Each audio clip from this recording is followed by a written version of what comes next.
What is going on, everybody? What's up, Giants fans? It is Frankie here, coming at you live here today. We will have a live reaction to the press conference of Joe Judge. That's right, Joe Judge, as he becomes the 19th head coach in New York Giants football history. He joins a list that includes Bob Falwell, Doc Alexander, Earl Potiger, Leroy Andrews, Steve Owen, Jim Lee Howell, Ali Sherman, Alex Webster, Bill Arnsparger, John McVay. I probably mispronounced a few names, but whatever. Ray Perkins, Bill Parcells, Ray Hanley, Dan Reeves, Jim Fassel, Tom Coughlin, Ben McAdoo, Pat Shurmur, and now Joe Judge, the 38-year-old who grew up in... Where did he? He grew up in Philadelphia. Was born in Philadelphia, Pennsylvania. Went to high school in Pennsylvania, in Lansdale. From graduate assistant of Mississippi State, linebackers coach for Birmingham Southern, special teams assistant for Alabama, and then a special teams assistant, coordinator, and wide receivers coach as of late for the New England Patriots, will now become the head coach for the New York Giants for the 2020 season. And then after that, who the heck knows? And we will show you the press conference here live. I believe on MSG. It will be it's broadcast, I believe, on the Giants app, and I believe also MSG Network is going to show it. So we will show you that press conference when that happens. All right, let's get to the big stuff here. I think all of us, of course, were stunned by this announcement. Tuesday. I believe Tuesday it was announced, and we were all shocked, stunned, couldn't believe. We thought Matt Rule was going to get the job, and then Carolina blew him away, and Rule called up and said, "Match or I'm out of here." And the Giants wouldn't match, and they went. But meanwhile, while they were doing that, they were already working on signing Judge. We have two judges now in New York, Aaron and Joe. So I, like most of you, I'm very skeptical of this hire. I'm not going to go out of my way and say, this is a great hire, it's a terrible hire. This is a hire right now. I don't know, and I think most of us just don't know that. I usually, when I want a head coach, I want somebody who's at least had experience running either an offense or a defense or being a head coach. I want somebody like that. And as we know, Joe Judge has had no experience doing that. He has been a special teams guy, that's it, and been the wide receivers coach. Was the wide receivers coach this year for the Patriots. And as we all know, the Patriots wide receiving core this year was abysmal. So for the Giants to take this guy, I want to find out in the press conference today, what did they get? What did he do that blew them away? That's what I want to know about this. What in this press conference did he do or did he say that made all these guys go, let's go, I want this guy. I want this guy to be my head coach. What did he do that blew Dave Gettleman away? What's up, Terry? Legalized land, he won't last long. I'm willing to see on that. I want to wait and see on that. He'll do better than McAdoo and Sherman. That's a low bar. They were there 2 years. They were there a combined 4 years, 2 each. And McAdoo and Sherman, what were their records? McAdoo actually, I think, had a winning record.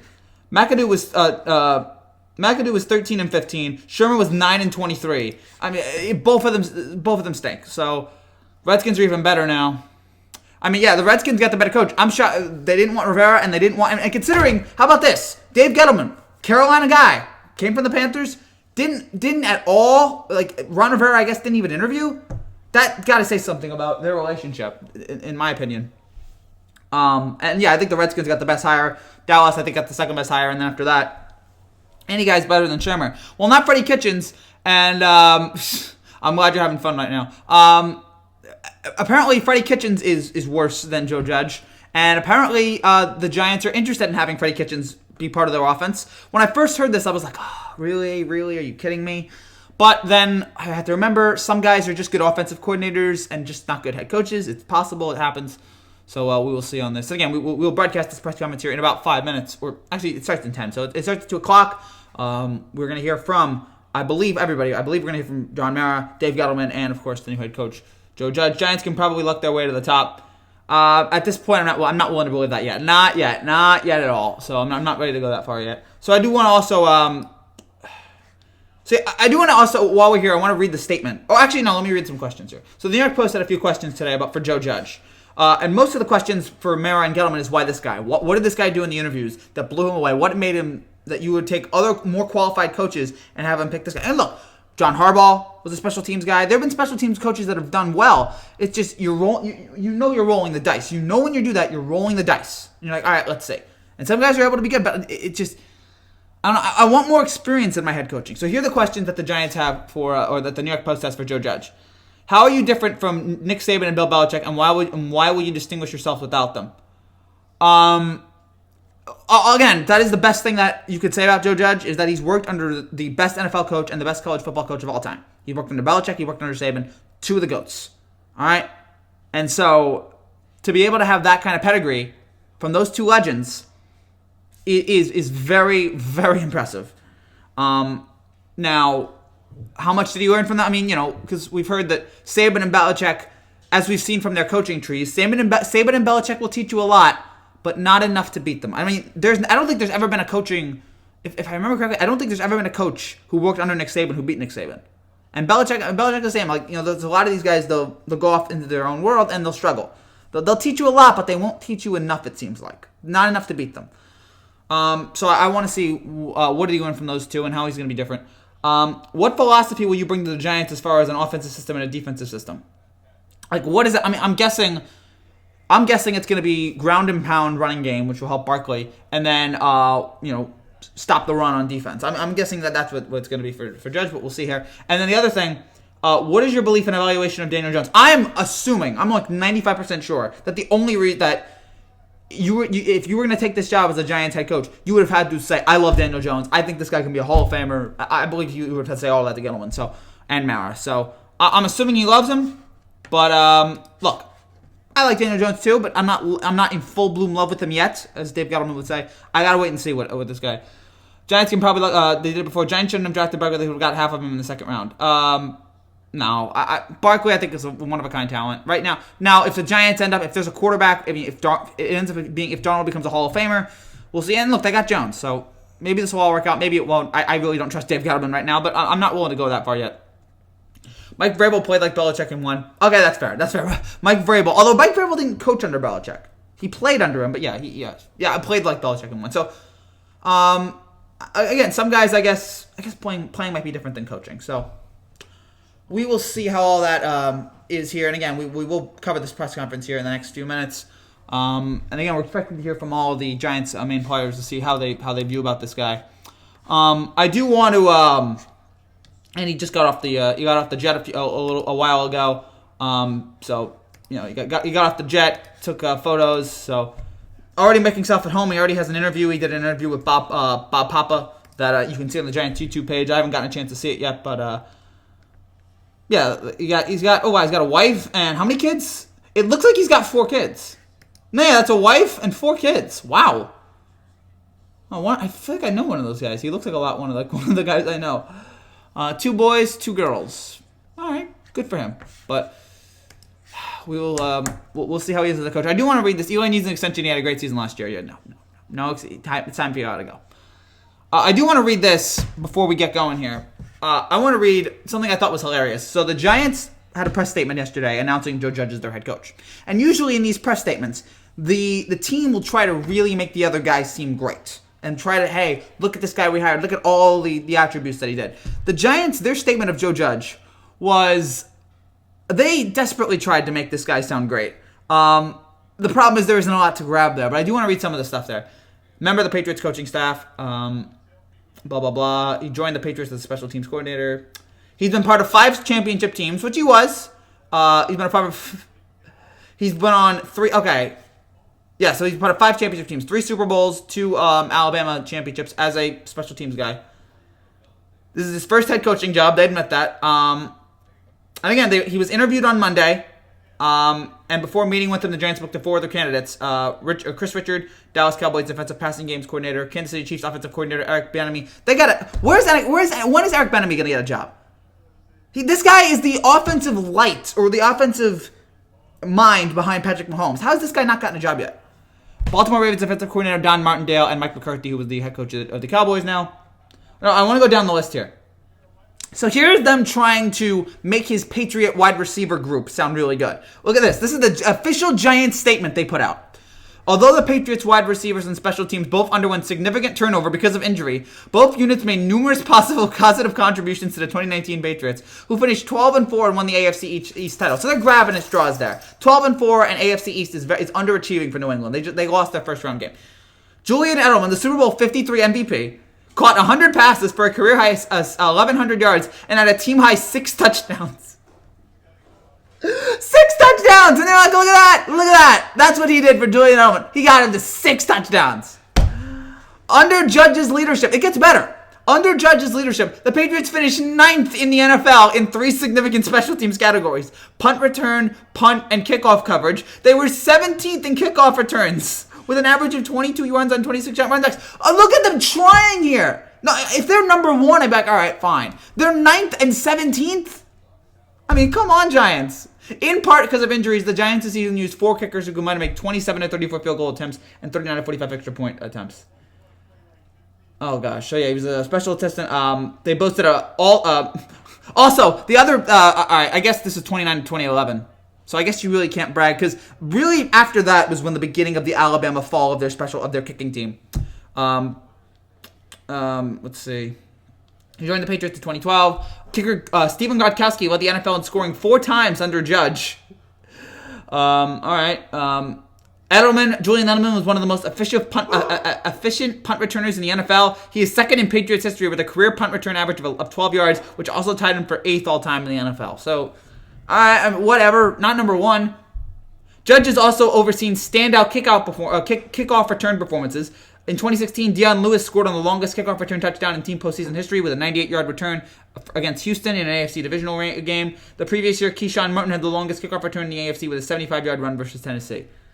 Okay, whatever. Okay, how about this? In 2019, Judge's special team was prominent in the Patriots' Super Bowl 53 victory against the Rams. Because, yeah, that wasn't offense or defense in that game. It was just special teams. The punt team repeatedly pinned the Rams' offense deep in their own territory, forcing the Rams to start 3 of their drives inside the 10. The special teams were also critical in a Week 7 victory at Chicago, scoring touchdowns on a kickoff return and a blocked punt. So, they're really trying. They're really, really trying, but none of that is really that impressive. Except working under Belichick and Saban. That's it. I thought it was hilarious when I read that statement. I was like, I gotta read that. Who would you want to be the OC? I don't know, man. I don't know if I want Freddie Kitchens. I don't know if I have a name for who I want, but I really am not excited about Freddie Kitchens. I'm not excited about that name at all. Maybe he'd be a good coach, but let's see all right, so the New York Post is trying to had some names for who he might hire on the offensive side of the ball. And he looked at Dave DiGiamo, the offensive line guy, the Giants' assistant offensive line coach, and the Patriots' offensive line coach. Okay, maybe. J.B. Grimms, who just resigned at Auburn. Jay Gruden. Kyle Flood, no. Freddie Kitchens, and Shadow Shee, who is the Patriots' wide receiver coach. All right. None of those names really jump out at me.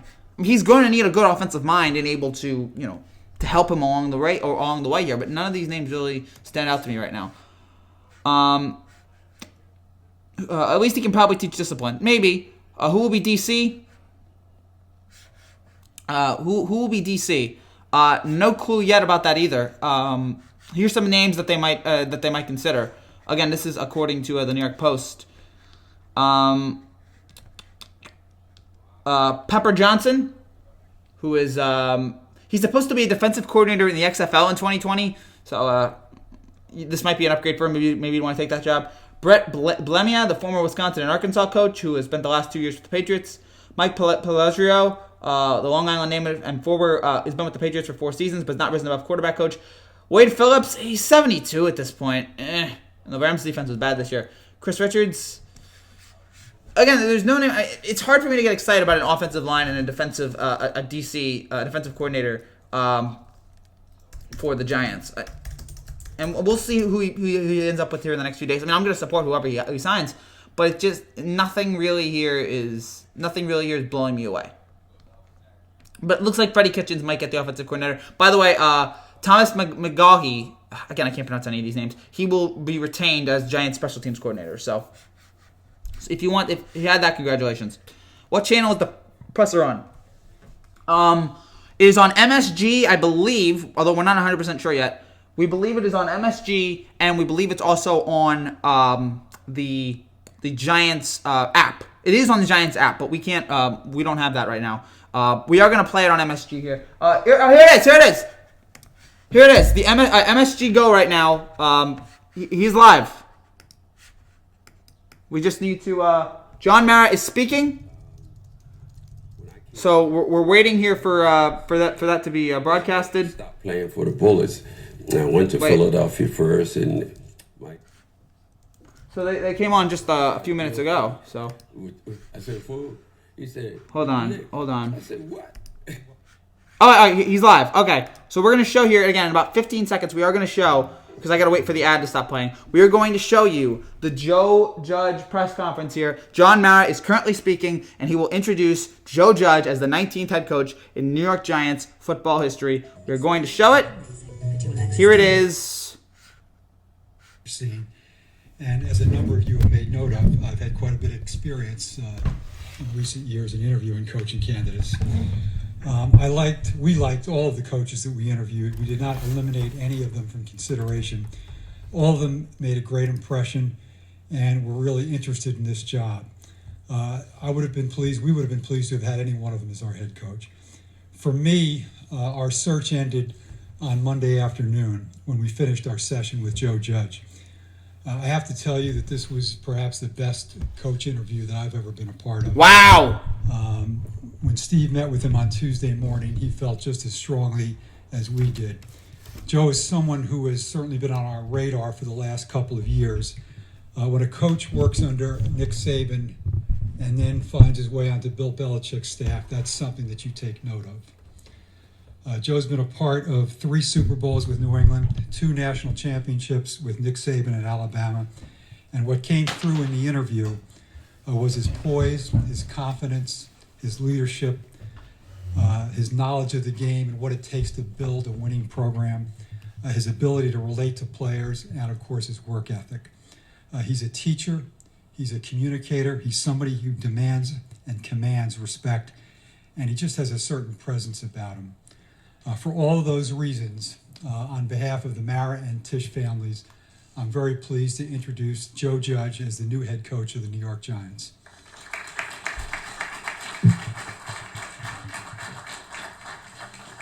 Where's Gettleman? They're just going to go straight to Judge? All right. Thank you.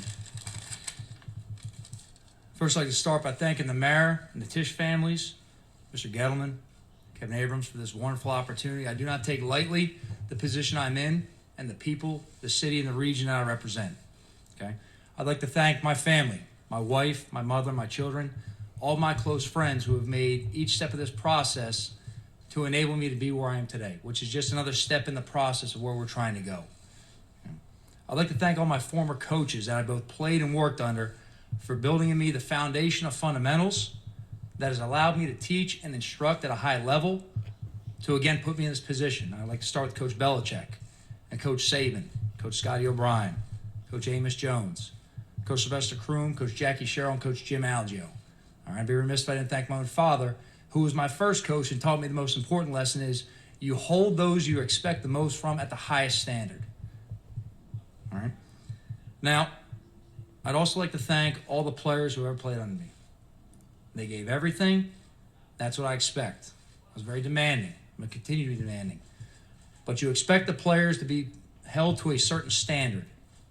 And for all the ones who have played under me to this point, I appreciate your work and your sacrifice to allow me to have this opportunity that I have today, and it's just an opportunity. I have to make the most of it. That starts today. Now, there's a question out there I'm sure a lot of people are asking. That's number one, who am I? Well, maybe I can explain that a little bit better, but instead of saying who am I, by telling you what's relevant in this conversation with being a coach of the New York Giants, what I'm about. And what I'm about is an old school physical mentality. I expect that. Okay? We're going to put a product on the field that the people of this city and region will be proud of, because this team will represent this area. We will play fast, we'll play downhill, we'll play aggressive. We'll punch you in the nose for 60 minutes, we'll play every play like it has a history and a life of its own with a relentless competitive attitude. We'll play fundamentally sound, we will not beat ourselves. That is our mission right here. Okay? I'm about caring for the players in the locker room. Let's not forget there's a human element to this game.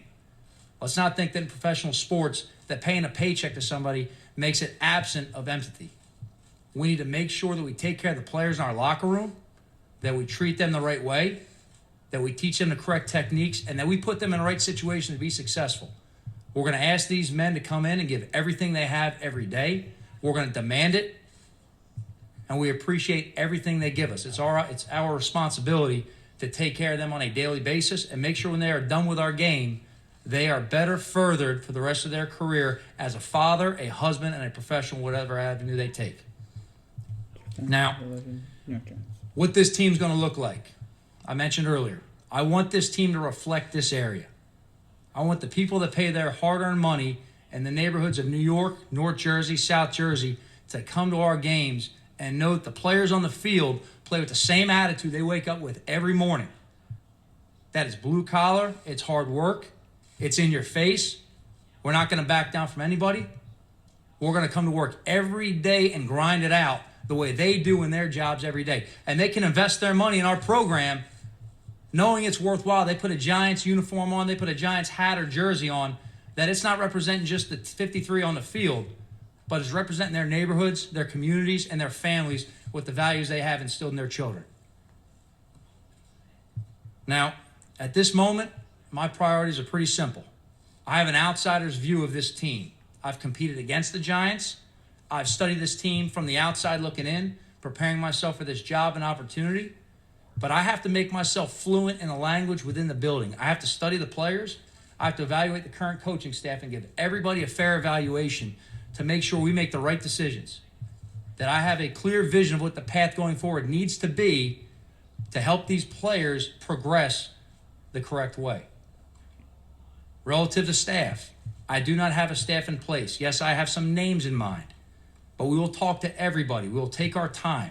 My priority is to put the right men around these players that they can come to work every day. They can be coached hard. They can be taught. I want good people. Before anything, if you're going to work in an organization, you're a good person. I don't want any alternative agendas. I'm making that clear right now. There's not going to be a coach in our organization who has nothing but the best interest of the players at hand and isn't going to come to work every day and put their butt on the line for the guys who are going to work hard for them. All right? And I want teachers, not presenters. I don't want someone who looks fancy in front of a screen and can sell you with a lot of different sales lines. I want teachers. I want old school people who can get to our players and give them the mental image of what it's supposed to look like. And I want them to demonstrate on a daily basis the work ethic of what it's going to take to do it successfully day in and day out. Because over the course of 6 months of this season, it takes day in and day out to be successful. The margins of error in this league are too small. You cannot get by with some kind of magic scheme or new gimmick or think you've reinvented the wheel. The same things win football games that have always won football games. It's fundamentals. And those fundamentals will start for us in the classroom. They'll start with being at meetings on time. There's no school. Start with being They're on the field professionals. in the proper dress. They'll start with Does he knowing think your he's coaching playbook. college? They'll start with being out there and stretching the right way and warming your body up the right way that you prevent any kind of soft tissue injuries on the field. And then they carry over to the fundamentals on the field. It's running, it's tackling, it's ball security, okay? It's a contact sport. You can't get around that. It's meant to be a physical game. It's for tough people. We will practice with a physical attitude. We will practice in pads. We will practice live tackling. Not to make a statement that we're trying to be tough. We're going to practice live tackling because I believe in doing it safely. You want to make your players safer? You start by instructing them how to do it. And we're going to work on everything we do. And everything we ask them to do at full speed on Sunday at a competitive level, we're going to make sure that we have practiced, corrected, and re-practiced before they have to do it at a live pace. Okay? I can see why Dave Gettleman There's likes not this going to guy. be shortcuts what we have to do. It's a tough division. It's a tough division in cities full of tough people.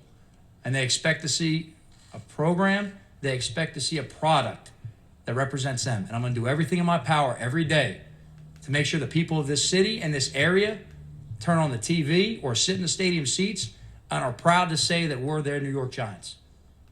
Okay. Now, from this point forward, any questions you may have, I'll be happy to answer to the best of my ability. By the way, if you're new to this channel and you like what you see, make sure you subscribe down below for more content like this. I really like this guy. I like the cut of his jib. Sure. Respect WNBC TV. Welcome. Thank you. You said yesterday in a statement, we've had great conversations about where this team is and where it is headed and how we are going to get there. My question is, how are you going to get there? Well, exactly what I just said a second ago. We're going to start by showing up on time, by having a plan, for executing that plan. It's going to be fundamentals. I'll tell you this right now, and I'm sure this is going to come up somewhere along the line. I'm not going to be the offense coordinator, the defense coordinator, or the special teams coordinator. I'll work with all three sides of the ball. But the primary focus I'm going to have as a head coach is I'm going to make sure we are fundamentally sound, we're situationally aware, and that we play with relentless effort. This guy sounds like a movie coach. He's like straight out of Central Casting. Conversations with Dave Gettleman, the conversation about personnel, your input, his input, and how that relationship is going to work as you build this team. I couldn't be more excited walking an interview than sitting down with Mr. Gettleman. It's been tremendous. You know, listen, from a scout's view, from a coach's view, and one thing I've been privileged to do is my role in New England when I first went there was heavy on personnel. Being a special teams coach, you have to know every player on your team inside and out because you have to know who you can use with a limited menu. It's kind of like when you're hungry, you go to the fridge, and your dad says, figure out a way to make a sandwich.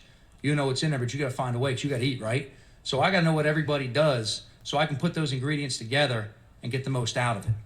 So what I prepared myself for was leading into every draft. I studied every player in the draft as a player and an athlete. I didn't look at him as a receiver. I didn't look at him as a tight end. I didn't look at him as a linebacker. I want to know how they moved. Are they stiff in the hips? Are they a straight line speed guy? Do they use their hands? What kind of short area quickness do they have? What kind of top end speed do they have? Do they turn down contact? So I'm used to looking at things from a big picture perspective on players in terms of what they bring to the team as a whole. You can turn around and say, how good is this guy as a running back? Well, there's different kinds of running backs. I want to know what kind of athlete this man is and how we can use his tool set to our advantage. Joe, Ryan Dunleavy from the New York Post. You're out from obviously an outside perspective, your first impression of Daniel Jones from his rookie season, and then for his offensive coordinator, quarterbacks coach, what are you looking for from a coaching perspective? So I'm going to answer both those questions, and I don't want to be confused with this. I want to make sure I make this clear. Again, I have an outsider's perspective. We have a lot of talent on this roster. It's been assembled that way for a reason. I don't want to sit here and try to give you expert analysis without having done my due diligence and homework to sit down and thoroughly investigate each one of these players. They all have ability. I'm excited to work with every player on our roster. Every player on our roster has talent, and every player on our roster will compete for whatever they get. Nothing will be handed out. In terms of the coaches, again, I want to reference back to I'm looking for teachers, okay? I'm sure the next question is going to be something relative to what do I look for in the offensive system? Well, I can answer that of all three systems, offense, defense, special teams. Our philosophy is going to be to put pressure on the opponent to prepare for multiple things. Within that, we have to have personnel versatility, and we have to have flexibility schematically to make sure that whoever we play, we can adjust our game plan to maximize our strengths versus their weaknesses. So while there may be some games that we throw the ball 50 times, there's going to be other times we may throw it 10 times and run the ball 45 times. So I don't have a crystal ball. Miss Cleo could help you better with that, but we're going to look for the best system to help us week by week. Hey, Joe. Paul Schwartz with the New York Post. Hey, Paul. Hey, clearly, the Giants were very impressed with your work with two great coaches, Saban and Belichick, and that's a great thing on a resume. How are you different from them? The big thing everyone wants to know is, you're not those guys. How are you your own man? Well, I think when you work with anybody, you try to absorb as much as you can from them. And you're going to always have the opportunity to learn lessons if you pay attention and are willing to learn something new. I work for two great coaches, Coach Belichick and Coach Saban. There wasn't a day I went to work that I didn't come home with a full new education. And I knew fully every day that there were coaches out there that would pay thousands of dollars to sit in a staff meeting and just hear the wisdom they were saying on a daily basis. I'd like to think I wasn't foolish enough to squander that. Both have a very unique style about them. Both have a world of knowledge, okay? Both have a lot of the same philosophical views and a lot of the same values. What I learned from Coach Saban was not an individual lesson. What I learned from Coach Saban was it's important to address everybody, not only on the what they have to do, but how it should look, what we're going to do to get there, and why it's important. And what you find out when you're coaching players, they're not robots. And if they understand what the end result's supposed to look like and why it's important, normally those players are going to take the principles that you instilled in them and in the game make a player's adjustment. And you're going to learn more from the players than they are as a coach because they're going to find a better way to do it in the heat of the moment with a certain adjustment. And as a coach, you have to have your eyes open enough to understand they're making the correct adjustment. You have to find another way to teach it in the future to give multiple options. That's what I learned from Coach Saban, and that applied across the board. That was whether you're dealing with a person, okay, a player in recruiting, developing a player on the field, or schematics in a game. You better make sure everyone knows the full picture of what you're looking for. And what I learned from Coach Belichick was real simple. Be flexible within your personnel. Don't try to shove round pegs into square holes. Figure out what you have. Let them play to their strengths. Don't sit in a meeting and tell me what you don't have in a player. Don't tell me they can't do a certain thing. Tell me what they can do, and then we'll figure out as coaches, because that's our job, how we can use that. That's our responsibility. Everybody has something they can do. How many cast-offs you see around the league that end up on another team, and everyone says, wow, how'd they get that out of them? Maybe they just weren't closing their eyes to what they could do. Okay? We have to, as a coaching staff, when we get assembled, we have to make sure we're sitting down, we're patient with our players, we fully evaluate them, we find out what they can do to be an asset, and that we're not foolish enough to not use that. Joe Daryl Slater from the New I like this guy way more than Adam Gase A already. lot of fans looked at this hire and they regard you as not a prominent name. There were other prominent names that a lot of fans out there wanted, maybe more so than you. So what do you think of the notion? What do you say to the notion that you were not the preferred choice for a lot of the public, a lot of the Giants fans? To be completely honest with you, I'm not really concerned about whoever interviewed for this job. All I'm concerned about is the opportunity I have in front of me and what I have to do going forward. And I'm going to tell my players the same thing. It doesn't matter how you got there. It doesn't matter how high profile you may be or may not be. It's what you do on a daily basis. You're in a position, earn it. Earn it every day. Okay? And I appreciate the opportunity. I'm working every day to earn it. And our players have to do the same thing. The best players will play. I don't care where you got drafted. I don't care if you're an undrafted free agent. I don't care if you're old, young, traded, whatever you got there for. Everybody will have an opportunity every day to compete for a job on our roster. Every day. And if you want to be on the field, be the best player. Outwork the guy in front of you. Prove your value to us. Show you can handle the job. And we're going to put you on the field and give you an opportunity. Again, last year, the Adam Gase press conference, I was like, oh, this guy's a disaster. This guy... Culture, I could completely concede, is an overused word. But I don't I like know his another demeanor. better word to use in this example. When you look at taking over the New York Giants, what culture do you want to have in the locker room, and how will you go about making sure that that is delivered? The only culture we're going to have in that building, period, is a winning culture. And what that means is everybody comes to work every day, regardless of how they feel, and puts the team first. Period. Whatever you have going on outside the building, you're sick, you're a little bit of pain, your discomfort, you're upset, you're mad, you put all that aside. It's okay You to come feel in and sad. put the team first. We're going to ask our players at times to do things that necessarily may not be what they have in mind for themselves. But if it's best for the team, they have to be willing to go forward with it, because that's what a winning culture is. He's been part of some winning cultures. Hi, Coach. Patricia Traina. Thank you for taking my question. You've mentioned teaching a lot, and I know you have a background in teaching. Can you just elaborate a little bit more on how you plan to teach this team how to win, what you look for in teachers and the like? Well, I'd say teaching is just to inspire learning. And I think what we have to do is we have to identify how our players learn. Everybody learns different, okay? Everyone learns different. We have to make sure that when we teach, we hit the full spectrum of students in the classroom, the full spectrum of our players. We can't just teach in an old school way or a certain way. We have to find whatever's helpful for these guys to be able to take the information and apply it on the field. Now, whether that may be old school lecture for some guys, whether that's more visual evidence through tape for other guys, or maybe that's on their feet with walkthroughs for some others. We're going to do as much as what's necessary to make sure we're checking the box on every guy. And as a coaching staff, I expect our coaches to know who's up to speed on what. Don't tell me you taught the whole room and one guy screwed it up. I want to know what you did to hit that guy. You figure out what he's a little behind on, and then you make up the difference. Figure it out. That's your job. So to me, a teacher is, we talk about no child left behind, but I'm telling you right now, if you're in our locker room, you're going to get coached. We're not leaving anybody behind right here, okay? So I want people who are going to, treat the player as a person, find out what makes them tick, what inspires their learning, and make sure we accomplish it every day. If you had no child left behind being referenced in this press conference, congratulations. You win $1 million. You know about the endorsement that Coach Belichick gave ownership here about you. I'm curious, I guess it's sort of twofold, but one, what advice he had for you, if you consulted with him, how that went.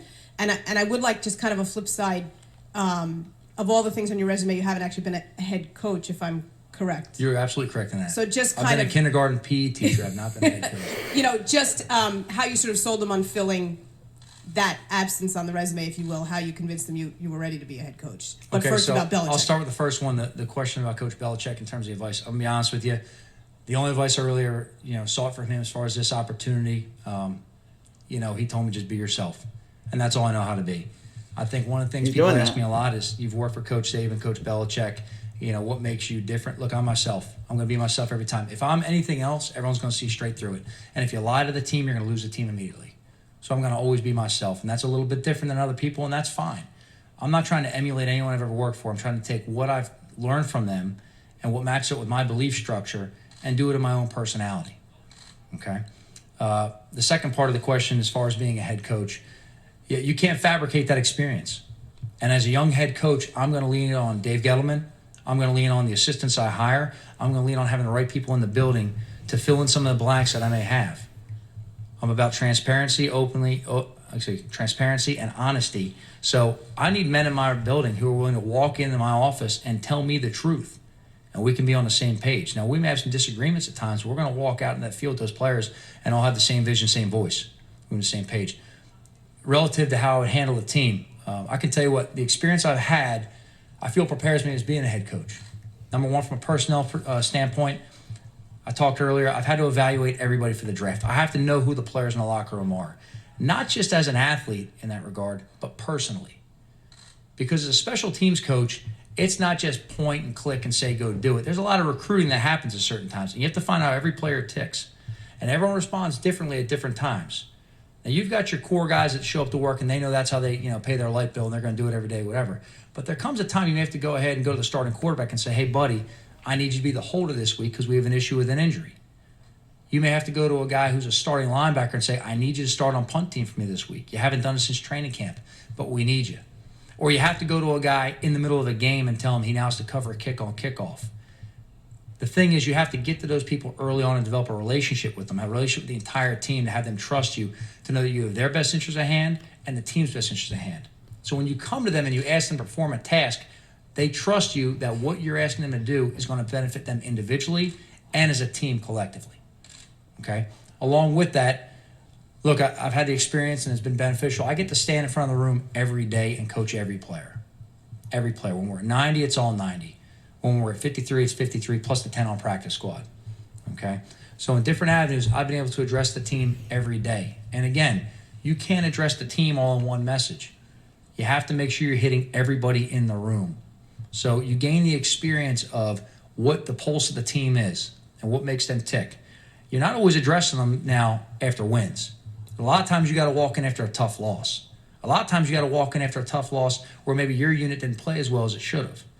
And you have to grab the attention of those players and not only tell them how we have to correct what was wrong, but why they have to trust you going forward. Okay, so there's been a lot of experience through the years of having to do that on a daily basis. Special teams, one thing you got to manage is time. Another thing is people.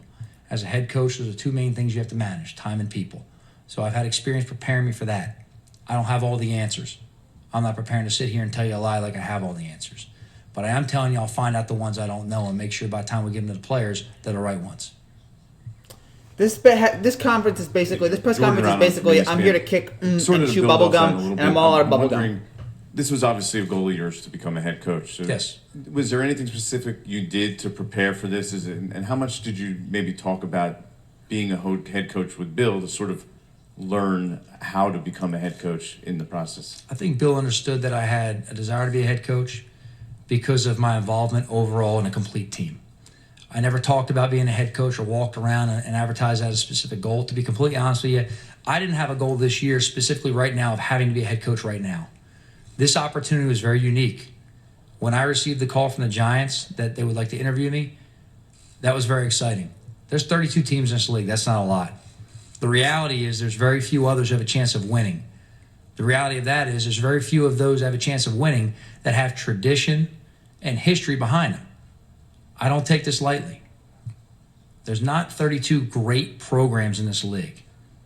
The truth is the Giants are one of the top. Okay? And that's what makes this job intriguing. Again, if you're new to this channel and you like this content, make sure you subscribe down below for more stuff like this. Hey, Pat. Along those lines, in this interview, was there a moment for you where it clicked that your vision and the Giants ownership's and front office's vision aligned? And then I want to know, what was it like for you in the morning when you find out you're getting the job? Where were you? You know, how did you feel at that moment? Who were you with, et cetera? I'll go backwards on that. So when I received the phone call and Mr. Mayer offered me the job, it was very exciting. It was very humbling. I was actually sitting in my office in Gillette Stadium at the time. I had returned the night before from the interview, and I basically went the next day to just resume work like I would normally do and make sure I was getting prepared for what was coming up next. It was very humbling. It was very humbling. I think you get past the initial wave of excitement, and then you realize the task at hand you have. And you realize that it's time to go to work. Okay, and there's people depending on you. And that's a humbling feeling. That you have to show up every day and do your absolute best because everyone's depending on you to do your absolute best. Anything less won't be acceptable. Could you repeat the first part of the question again? First part was there a moment in the interview when Yeah. the visions aligned? Without going into too many details about the specific interview, I would say when we spoke about discipline on the team, and that's something very important to me. You know, I think you need to have the fundamental foundation of discipline on your team that you hold players accountable. And it's important to have good people in your locker room. It's a family business for our ownership. And it's a family business for myself. You know, my children have all been born, I've been in this business. Knowing that your passion is football, that your desire to win is what you truly love, and that benefits your family, and you're representing something bigger than yourself, that moment right there was when it really clicked that this is where I belong or where I want to be. Joe Messeri, Pix 11 News. I'm curious, you just mentioned your family there. What was their reaction, specifically your wife and kids, when you got the job and coming to New York? Very exciting. They were very excited. I've got a 14-year-old who stays as current as he can on everything. You know, so he's already looking to make GM moves and stuff. So he's telling me about the roster when I come home and things we could do and stuff. And I've got an 11-year-old who, you know, was kind of speechless when we told him at school. We pulled him out of class and let him know. He couldn't have been more excited. I guess they have to I've move. got I got a 9-year-old back there, Emma Riley, and she's got a gymnastics meet in Manhattan in a few weeks, right, Emma? Yeah, a few weeks. And so she's been talking about that all fall. So now that she gets to have her meet, but it's also her new home, you know, that's a little bit extra special for her. We haven't really broke the news yet to Ella that this means she has to move, but she's very excited to be part of the Giants. Poor those kids, they have to move. That's awful. I mean, hey, Tom sometimes Canavan with you have to move to. When you talked about taking the job, you said you want to be old school. Was that the way you were brought up? Or was that something that, you know, you learned from Belichick and Saban? Because it sounds very much like it's Parcells and Coughlin. You ever see that poster that says everything I need to learn, I learned in kindergarten? It's talking about like sharing and telling the truth and being polite and all that stuff. The thing I really learned from the great coaches I worked for later in my career was really that they reinforced everything I learned early in my career. That it's really the basics that carry over. There's some minutia that gets caught up when you get kind of going through the flow of things. Everyone thinks there's some guru out there with a magical scheme. Everyone thinks there's some shortcut to being good. But everything I learned from Coach Belichick and Coach Saban reinforced on a daily basis that it's the fundamentals. You know, you don't build the Empire State Building by washing the windows. You build it with the foundation and work it on up. You know, so whatever your goal is at hand, you can put that in the distance and start working day by day, take a step forward. Hey, Joe. Hey. Art Stapleton from the Bergen Record and USA Today. You hear coaches talk about how this is a timing business, and sometimes you take an opportunity and maybe it's a year too soon or a year too late. Why is the timing right for you now to be standing here as the new head coach of the Giants? The only thing that's relative to me on this is the opportunity to be with the New York Giants. That's it. The time is now, and that's the only time that's relevant to me. This guy's not like Shermer. He's very respectful with the media right now, as opposed to Shermer, Coach, who seemed like he was above it, and McAdoo, who hated it. I know you said you haven't studied all the players yet. You want to get into that, but obviously you know a little bit about the roster, and you know that there hasn't been a lot of winning around here recently. How quickly do you think you can turn this around? How big a job is it to get this franchise back on a winning track? Well, look, to try to get any team in this league to win is a tough job. They're all tough jobs. Every team's good. They're coached well. They have talent. There's a lot of parity in this league. It's structured and built that way. So every job in this league has a tough job every week trying to get a win. I'm not into making predictions about wins.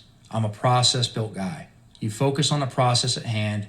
You worry about the steps in place you have to execute to get to the end result. I'm not going to circle a number on my board and say we have to get to X number of wins to be successful. I'm worried about when these guys walk in the building in mid-April, what we have to do with them on day one to get them working in the right direction to build on the ground up. I'm not saying I want to make the playoffs next year, but every year you have to take another step up. Hey, Joe. Dave Waldstein, New York Times.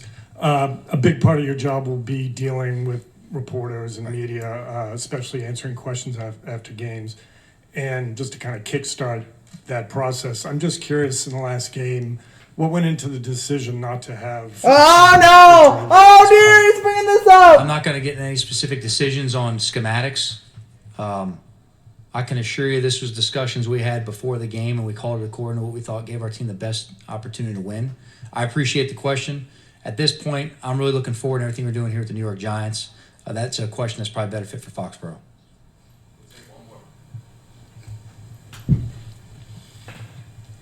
Zach Rosenblatt, NJ.com.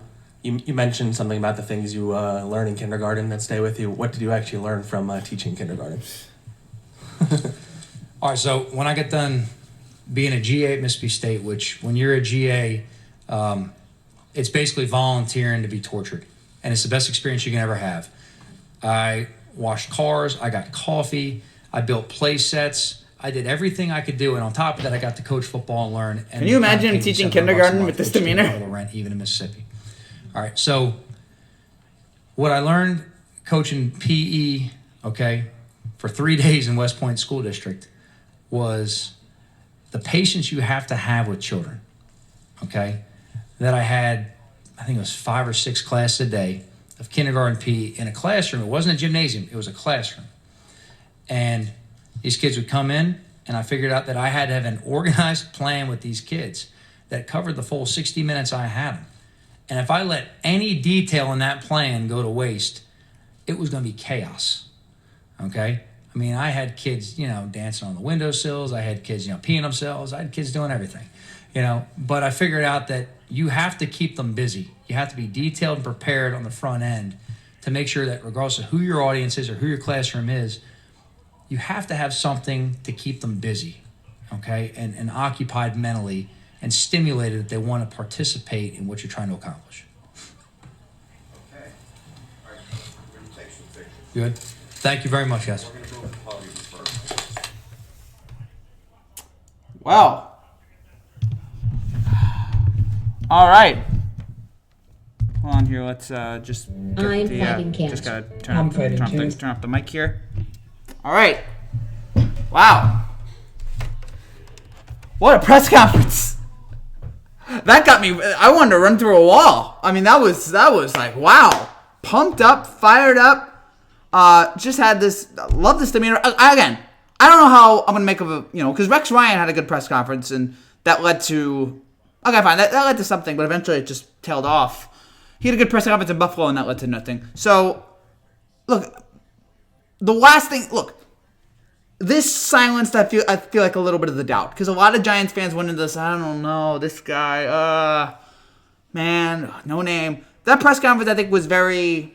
It doesn't quite answer all of the doubts, but look at last year. Adam Gase's press conference. The doubts kept raising. It's just like, oh, this guy's not made for this. This guy looks like he's made for New York. This guy looks like he's built for New York. You can absolutely see why Dave Gettleman said, this is our guy. Why a day after they interviewed him, like, this is our guy. So, again, I can't sit here and tell you with absolute certainty that this guy is going to be a great head coach. I can't sit here, again, it seems like a very physical. I'm imagining a ground and pound, punch you in the mouth, as he said. Stopping the run. That's his kind of game. It's going to be mostly, I feel like, a running game. Which I guess is fine. It also seemed like his plan was, I don't have a plan right now, but I'm going to work so hard to get you that plan. I'm going to work as hard as possible to get that plan to work, which is fine. He just got the job Tuesday. So, overall, and by the way, you can ask any question you guys want here in the comment section. Again, I really enjoyed that press conference. He seemed like, again, as I said, a movie coach. I think Andrew Marchand said he seems like he should have been in Remember the Titans. He has that demeanor about it.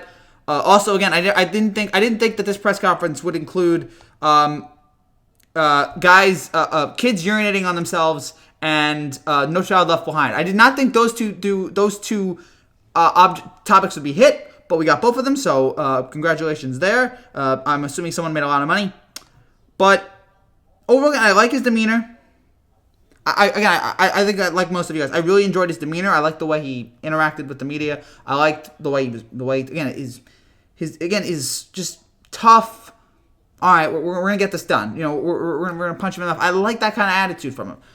And again, I like his relationship with the media that he has right now. He's very respectful, very cordial. Look at McAdoo and Shermer. Here's the one good thing about Judge: his suit fit, which unlike McAdoo, that's a good thing. McAdoo and Shermer, you weren't, especially near the end, they were very prickly with the media. McAdoo especially, he was just awful. Shermer was bad, really from the beginning. Shermer just had this. Shermer had this reaction of like somebody who thought he was better than you. Is Joe or Aaron? I'm not going to talk about that. Is he a star in the making? The coach community like that. Why'd you meet me in the last reaction chat? I'm one of your biggest fan supporters. Because you were mentioning some stuff that you were mentioning some questionable stuff, and I just wanted to, what that was, and if you mention that again, if you guys can attack me sometimes, but if you bring up like something, really personal, yeah. So he's the opposite of Belichick. Yeah, again, he's the complete opposite of Belichick. I'm like, what did he learn from Belichick and Saban? The complete opposite in terms of dealing with the media. I mean, this guy is just, again, full of charisma. I love him. He does nonsense. One thing I'm interested in, he seems like he's already passed the aura of the Patriots. You can't go to Mike Vrabel to feel out how that works. Yeah, it seems like, all right, moved on. The stepdad and coach I always wanted. Again, I'm going to like this guy if he wins. I guess this is a nice personality to have, but I really enjoyed Rex Ryan when he was talking all that smack and winning. I loved him. He was my favorite coach. When he was doing that and losing, he became my least favorite coach. I hated him. So it's all about this kind of attitude, the way he deals with the press conference is fine. How are you going to? How are you going to win? How is this team going to be? Again, you got a promising young quarterback. You have a very talented running back. And then after that, you got some pieces around here and there, but Adam Gase is great. Adam Gase's first press conference was awful. Maybe he'll be a good coach, but he had a terrible press conference. He did that thing. I made the comparison. He looked like the child of Nicolas Cage and Chad Pennington. He looked like a cop. Adam Gase looks like Nicolas Cage in Face Off and Chad Pennington combined. And his press conference was awful. He had a bad first year. And so in this regarding to this. Again, very like Brex, very confident. He didn't make a lot of predictions like Brex. I mean, he didn't say I'm not gonna say we're gonna have to win these many games, which is fine. I don't want you to make a Super Bowl prediction already. Like that's the last thing. I don't want you year one. We're gonna go to the Super Bowl. It's like this team was bad. This team has been hovering for the last few years. The Giants have just been hovering around the top 5, top 10 draft picks. So. He knows, okay, this team's not very good, but maybe if I can build this team up. So, again, overall, I like this press conference from him. I enjoyed it. Andrew Marchand also tweeted, we may get a Joe Judge sleeps in his office story one day. Just a hunch. Yeah. I would imagine. I think tomorrow he's going to sleep in his office. Very intense. A very intense, again, very intense coach. Again, I like that. Now, I want to know how he's going to deal with the media after losses. No trash talk, no screaming about how things are just straight to the point. Joe Judge is like a Southern Sean McDermott. I like him. Reminds me how much I think you've done something smart. I hope so. I hope the Giants have found a diamond in the rough. I hope the Giants have found somebody that is just like, there's no. O.J. Simpson went ballistic on Twitter about this. Who cares what O.J. Simpson says about anything? His opinion to me is irrelevant.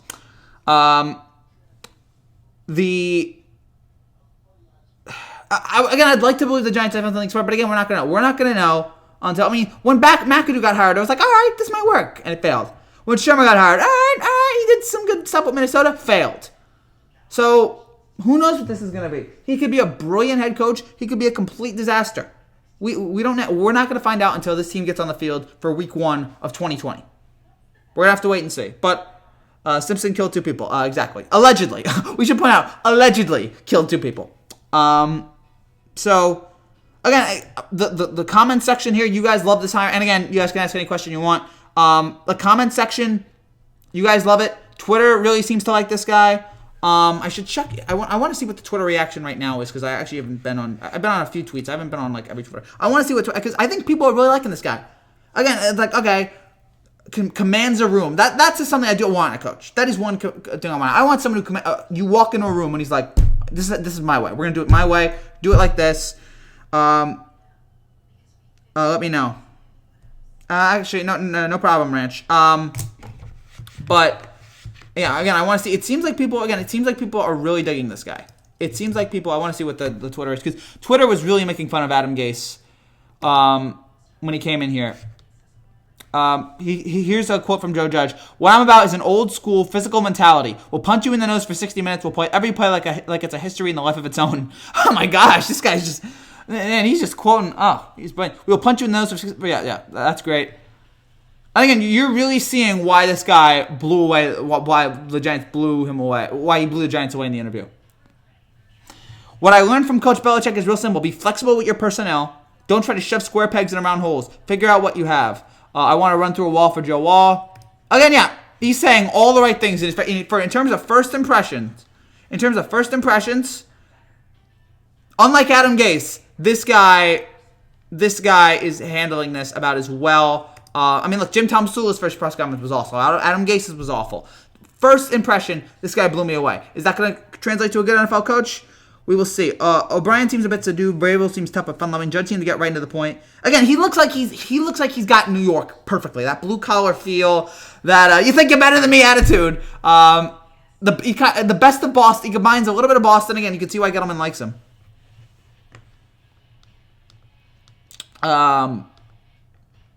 Now, someone's saying if you're not sold on Joe Judge now, something incredibly is wrong with it. I'm still no. I disagree with that. I'm still not sold on him because I don't know what he's going to be as head coach. Again, I like his demeanor. I like his attitude. I like the way he's going to command a locker room. He's going to give great speeches. But I don't know how it's going to be hard for me to see how is he going to coach a team. Great first impression. Again, yes, that is about as good of a first impression as you can make.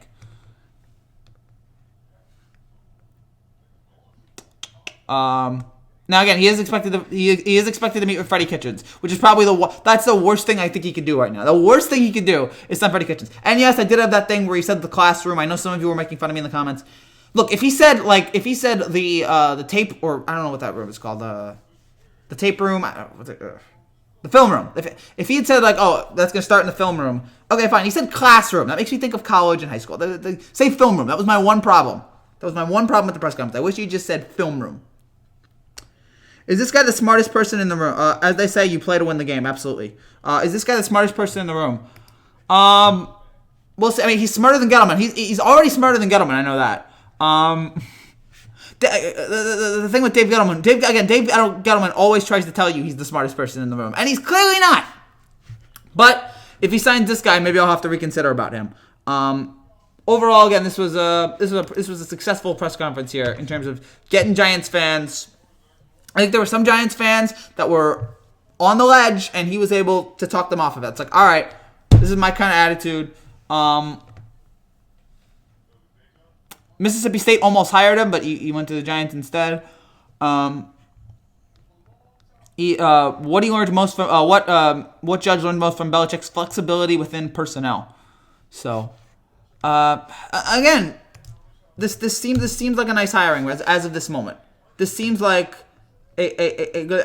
Again, he had a nice suit. Where else was he? So he was on CBS Sports HQ, and it was just on MSG. So that's there. But 100 times better presser than Matt Rule's. Matt sounded like Fizdale. Yeah, you don't want that. I mean, I actually don't hate Rule. I like Rule, but you don't want to be Fizdale. He also said top program, but you should have said top franchise. Yeah, that was the other thing I noticed. I'm like, he said it's a franchise, dude. It's not a program. Rather this guy does well or fails. Right now, I'm all in on this guy. Yes. Well, no, right now, I'm in on this guy. I'm not all in, but I'm in. I feel much better about this hiring than I did 48 hours ago. Now I can see why they said, look, this guy might not be the most experienced guy, but this guy can blow away a room. I can see why they went with him now. 2 days ago, I couldn't see it. Now I see it. Joe Judge would probably quote Herm Edwards, "Yeah, you play to win the game." So again, right now Giants fans should be supportive. Right now Giants fans should be at least a little bit optimistic. But again, we're gonna have to see what's he gonna do. What is he gonna do in the offseason? What's he gonna do? What's the team gonna do? What's Gettleman gonna do? The interesting thing, and I don't know if you guys know Gettleman at all. I mean, maybe I guess he was in the room. He did not speak. Was that John Mara saying, "Look, you've embarrassed yourself enough. Just go over there and don't say anything"? Because usually you want to hear from the general manager. This is the guy that makes the decision, along with Mara. We heard from Mara, didn't hear from Gettleman, which I thought was strange, but we'll see. Maybe he installs confidence in play by having them seamlessly transition into the NFL from college. Yeah, maybe that's it too. Again, overall, right now, I'm not. Again, yesterday I was really nervous about this. Right now, I'm like, you know what? This might work out. Today, as of this moment, I'm feeling much better about this hiring than I did yesterday, and I did Tuesday. Tuesday, I almost blew it. I almost screamed my head off. But, and again, so the two things that right now that you hold on to, he's a disciple of Belichick and Saban, and this press conference, and the way he's able to control a room. Lawrence Taylor was an angel. Yeah, good point.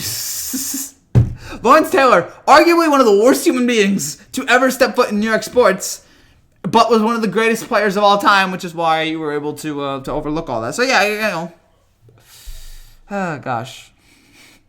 Lawrence Taylor, man, is so weird. It's for the best Gettleman keeps his mouth shut. No, I agree too. I'm just surprised that they didn't. I want to know what the reasoning for it is. Like, why didn't you speak? Like, this is your guy, right? This is your second guy.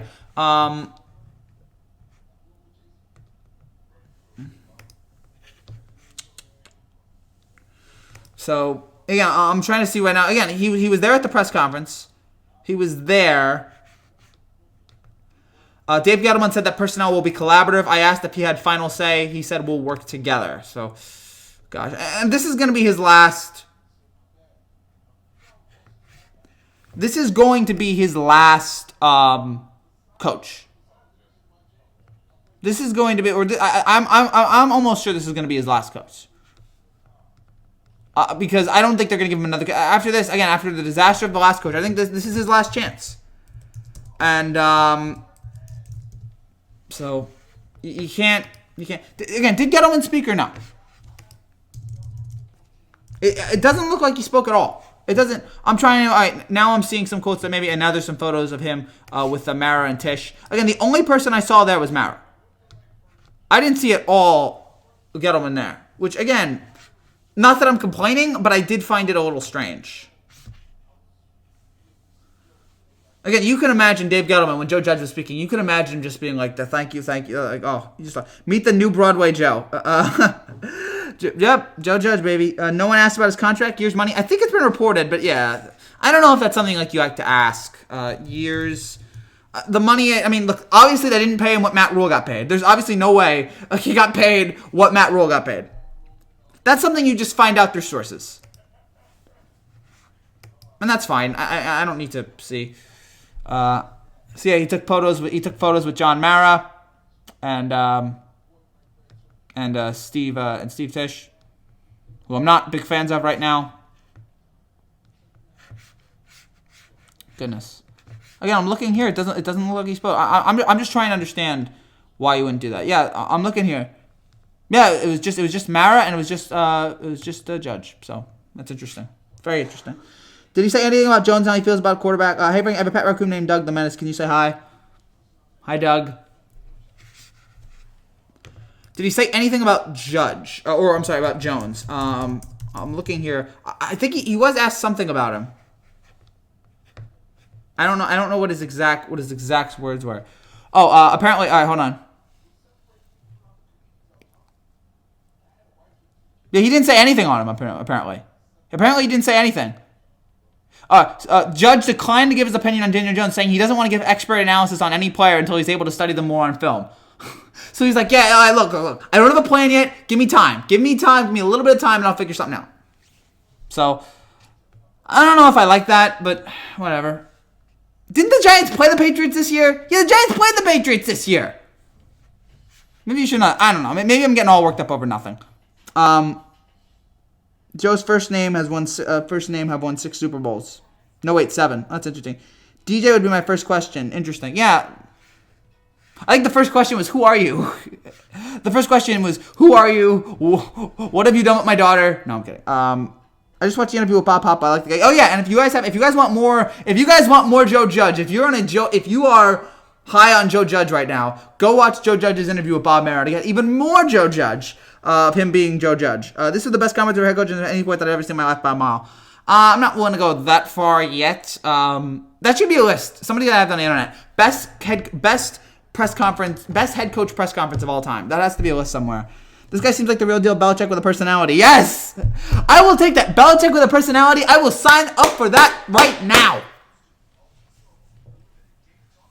Oh, yeah, best introductory press conference. Joe Namath, Theismann, Montana, and Flacco. Wow, so all those Joes have won. Has there ever been a head coach named Joe? I don't know if there's ever been a Joe head coach that have won a Super Bowl, but yeah, Namath won, Theismann, Montana, Flacco, and Joe Judge will try to add to that along with Daniel. Joe, Daniel, and Saquon. I'm pretty sure that would be the first Saquon to ever win a title. So good for him here. We're going to have about 10 more minutes left here, and then we're going to wrap things up. We've been on the air for an hour. If you guys have any more final thoughts, if you have any more final questions, and again, I should also point out, if you're new to this channel and you like this kind of content, you like interacting with me, you like making fun of me, you like whatever, make sure you subscribe down below for more content like this. We'll be on later tonight after the Sixers-Celtics game. We're going to be on after all 4 NFL games this weekend. We'll be on Monday night for the College Football Championship. We have so much planned out over this week. Again, as we're getting right to the end of the NFL playoffs, we have some other videos coming out there.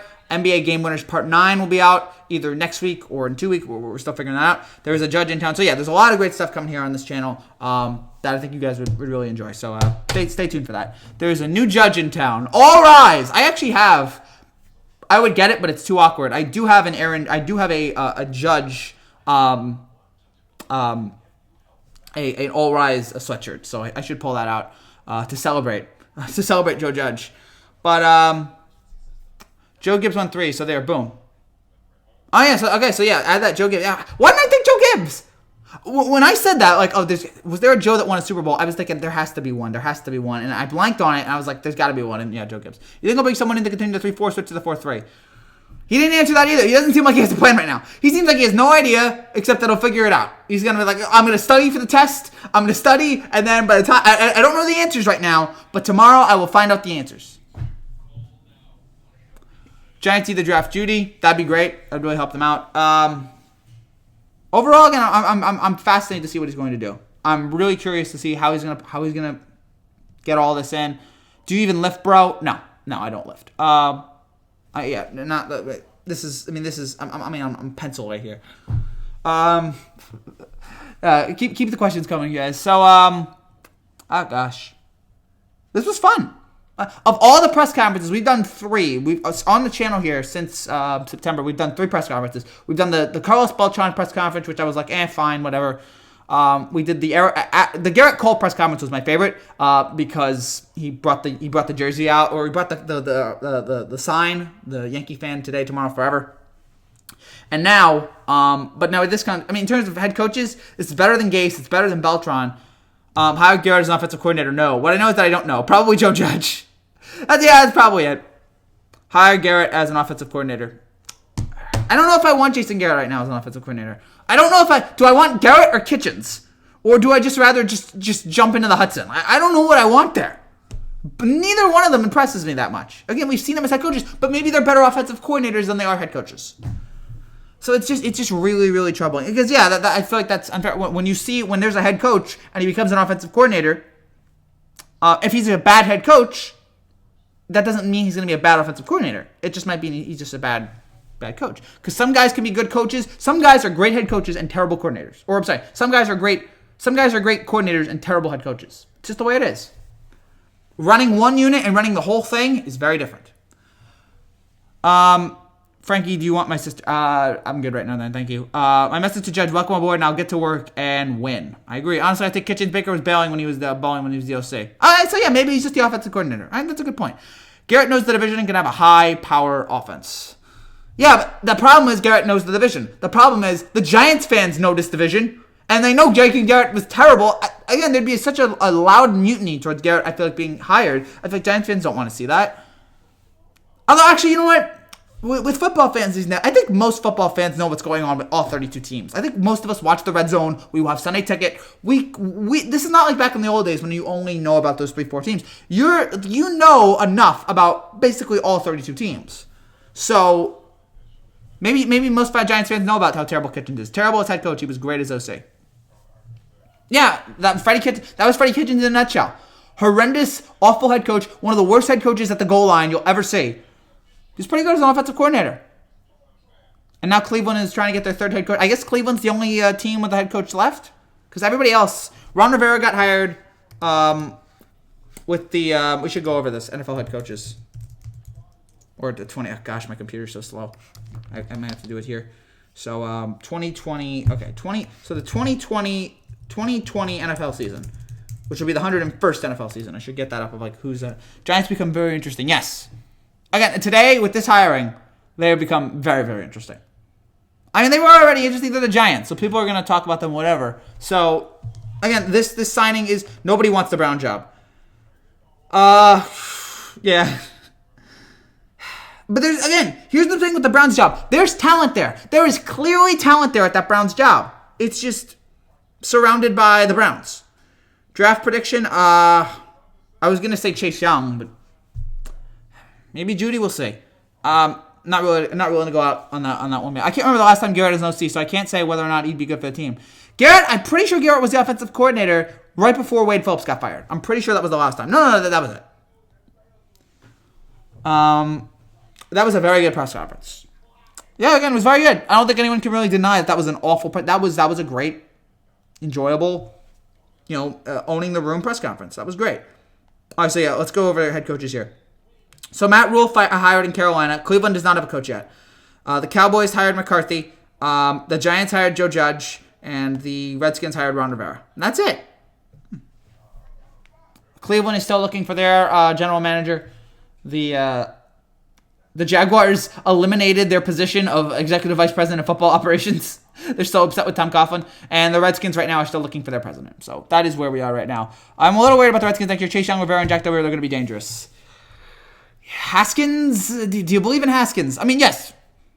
There are some nice additions here to Washington. It's just... you worry about the quarterback. I mean, ask J.J. Watt. You can be as great as a defensive player as you are. If you don't have a good quarterback there, you're not going very far. Browns are like a hot woman who looks really good, but stay away. Wow. That is a weirdly specific outcome. Again, there's talent there at Cleveland. It's just... Again, right now, no one's sitting there going, man, it's just weird. They just can't put all the pieces together. It's just a strange element there. So, oh boy, this should be fun. So yeah, if you guys got more questions there, again, please let me know. I was thinking about going for another 2-3 minutes, but if you guys keep having questions, I guess we'll keep going. It depends on if you guys have any more questions. If you guys don't have any more questions, then we'll end this. But if you guys keep having questions about this crazy day in Giants football, still so weird. I was like, all right, Matt Rule's going to be the guy. I was like, all right, maybe McCarthy. Then I was convinced it was going to be Rule. And then Rule goes to Carolina. Again, I like Rule because he was great at Baylor, but it's just like, man, all that money for that guy?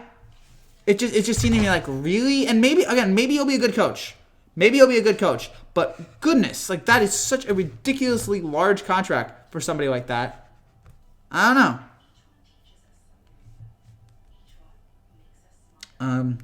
Let me see if there are any more questions. I agree. This hire feels like the first thing done right in years. Their life. Rank the 4 NFC East quarterbacks for the next 5 years. Hold on. Rank the 4 NFC East quarterbacks for the next 5 years. Okay, so we have Wentz, we have Jones, we have Haskins, and we have Dak. And now sorry, my dog. Okay, great. Am I speaking to the camera? Oh, is my mom here? All right. So Wentz. Oh gosh. So Wentz. So I go Wentz. I'm gonna go Wentz because he's an MVP. I'm gonna give him the edge there. I'm gonna go Dak because I know what Dak can do. He just has to put it together. I'm gonna go than Jones Haskins. That's what I'm going to go right now. It's not a scientifically proven list, but gut feeling right now. I could see Snyder throwing stupid money at Brady. Oh, I could absolutely see him doing that. Moron. I could see him doing that.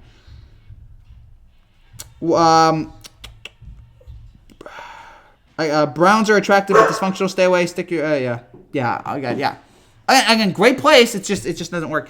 I was worried the Giants were just 2 years late in trying to hire the 38-year-old with Kids McVay type, but it looks like the guy was different than the WizKids types. Yeah, he's much different. Like, oh, they could have had McVay, but no. Why do you keep banning people for nonsense? I usually don't ban people, but like, there's sometimes you cross a line, and I don't feel like those lines are crossed. I try not to block anybody. I love Joe Judge. He's my new offseason crush. Yes. I'll let you be my judge. That sounded really weird. What do you think our defensive coordinator would feel? Hold on, just give me a second, guys. Defensive coordinator. Okay, so defensive coordinator, I feel like I don't know who it's gonna be yet. Again, it looks like Freddie's gonna be the offensive guy. Defensively, I'm not sure yet. Defensively, I'm not sure because he's just got there. He doesn't seem like he knows. Again, he said he doesn't have a staff ready yet. Who's out there? Maybe somebody from New England. Browns ownership loves firing people. No one wants that job for that single reason. Yeah, I mean, most of who the Browns have hired has been awful. So you don't know Rule. Parcells is an unknown. Yeah, that's fair. Parcells, we didn't know about him, and he turned into the best Giants head coach of all time along with Coughlin. Matt Rule was using the Giants for leverage. I think athletes and head coach use the New York market for leverage. Oh, of course. I mean, with that kind of market, absolutely they do. But and good for him. I mean, getting that ridiculous contract. How the heck? So was Harbaugh. You took the special teams coach from the Patriots who couldn't coach the wide receivers to get open. Yeah, that is the one problem. He was the wide receivers coach for the Patriots this year, and as we all know, the Patriots wide receiver core this year was a joke. They were constantly awful. That is the one part about it that I sit there and go, I'm not sold on this. So was John Madden good. I wasn't as high because he's a college coach. I think it can potentially be a disaster in Carolina. Oh yeah, he has the money and the money and the years makes us seem like this could absolutely be a disaster. But okay, what he did at Baylor, how he was able to turn that program around. 1 year in pros total is not enough for a 44-year coach. I honestly wanted Wink Martindale. I thought it could have been good for the team also.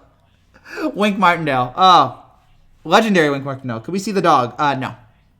Bark, yeah. How do you coach a wide receiver to have elite speed to get open? Yeah, I guess you could teach a wide receiver to get separation. I don't know. Wentz is never healthy. No, that is fair. But I'm just going based on level of talent. Carson Wentz should have been the NFL MVP back in 2017, and he got hurt. Like, this guy's ceiling is MVP. We've seen it. So I want to give Wentz the benefit of the doubt there. But yeah, injuries could be a problem. What time does Judge go on the radio show? Anybody know? Not sure. He'll go on with Joe and Evan here on the Fan. I don't know if he's going to go on with the Michael K show. I don't know about Francesa either, but we'll see. I don't have a time yet. What time is compare this to Sherman McAdoo's press conference?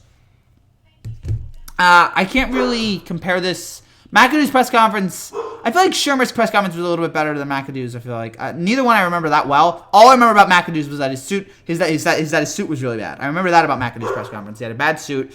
He seemed like he knew what he was doing. Shermer's press conference a little bit more, and again his suit was better. And I was just so relieved that it wasn't McAdoo. So I don't know. Again, this press conference is the most impressive of the three, if I remember correctly. Did I miss it? Were any contract numbers released on Joe Judge? We're trying to get that up right now. I don't know if there's any contract. You always hear that some is interested in the Yankees or Knicks being the real reason why they have it leaked to the press citing the market. No, that's fair. He can't make receivers faster and he can't make them catch. They have to reduce no matter who the coach is. No, that is fair. That is fair. I mean, there were a lot of bad. But how many times have we seen the Patriots have bad coaches, bad receivers, and they were able to do well because they had a great coach? Joe Judge contract. I'm looking it up right now because my Mac is frozen. Looking for Joe Judge's contract. They announced. Hold on. The contract is being finalized.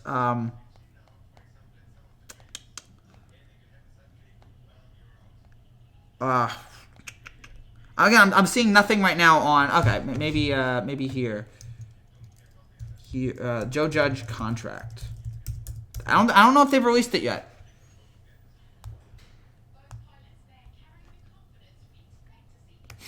Somebody wrote, give Joe Judge a lifetime contract right now. Yeah, I'm not seeing really anything right now with the years and the numbers.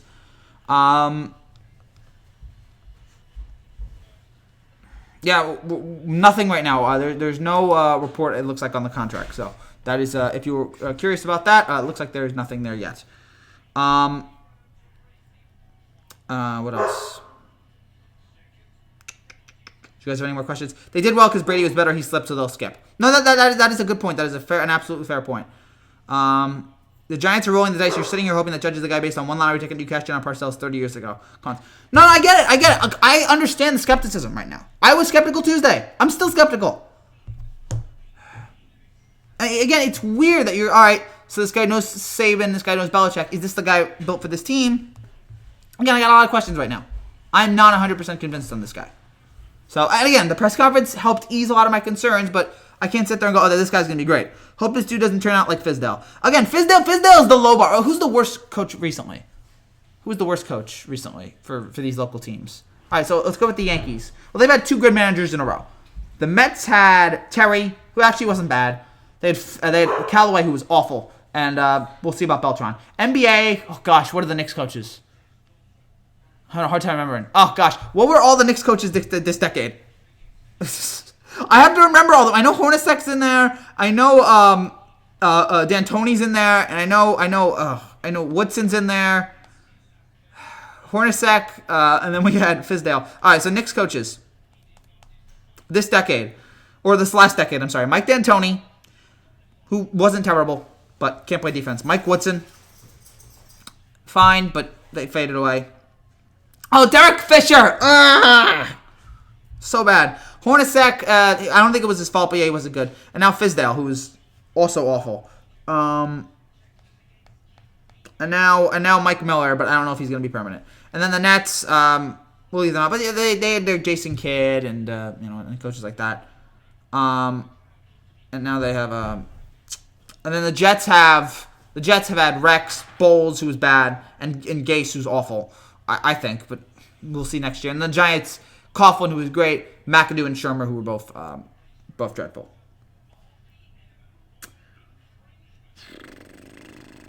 Don't let him mishandle your wide receivers like he did ours. No, that's fair. Keep him away from the receiving core. I like the hire. He has a fire in him. Look at the press conference. Oh yeah, again, I like that. I like that kind of like that toughness. McAdoo was the worst in my opinion. McAdoo, Fisher. McAdoo and Fisher are two hot candidates there.